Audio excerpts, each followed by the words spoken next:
It's another day, which means another person has lost their life. This crap has become rudimentary at this point. So a 16-year-old Drekwon Patterson was found in the street suffering from stab wounds in Wembley, northwest London at 11:30 p.m. on Wednesday. Again, he was only 16 years old. In actuality, he was only a child. At this age, you still have a curfew.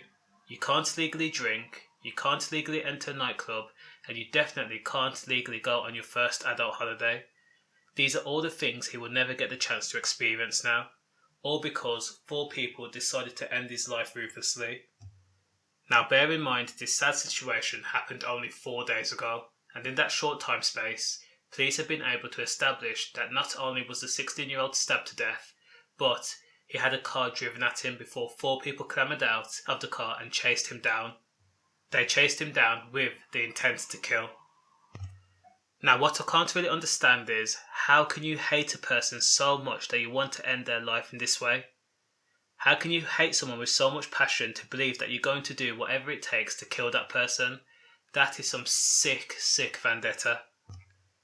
Now this murder has left another grieving parent without a son, all because of some BS beef.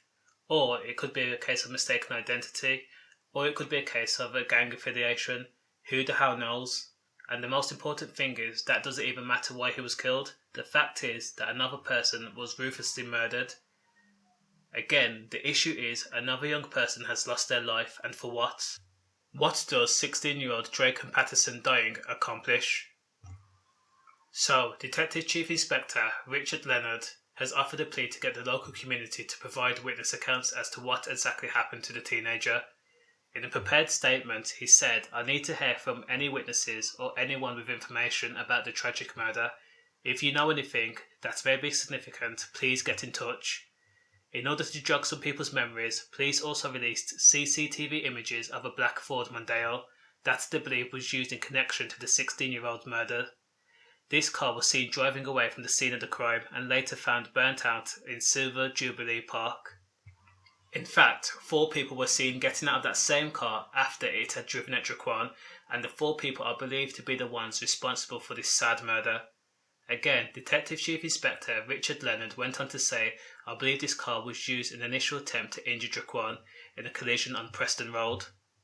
After the Mondeo had been driven at him, Drekwon ran away and was chased by 4 suspects who had got out of the car before being caught and fatally stabbed.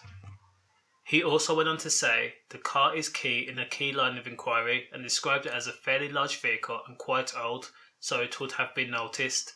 The police went on to say that the key witness in the white van also needs to be traced, as it's been ascertained that the driver had stopped near the scene during the process of the murder. Again, another person has lost their life in such a public way too. The teenager was stabbed in the parade where shops are. It's this type of crap that keeps the violence and the vendetta going strong. Despite the best efforts from the emergency services, 16-year-old Drekwon died shortly before 9 a.m. on Friday. He was treated at the scene of the crime before being taken to hospital. This is like the 17th person to be murdered in London alone since the start of the year. And the worst thing about saying it is, it's actually becoming a common occurrence. All I can say to people is, stay safe, safe.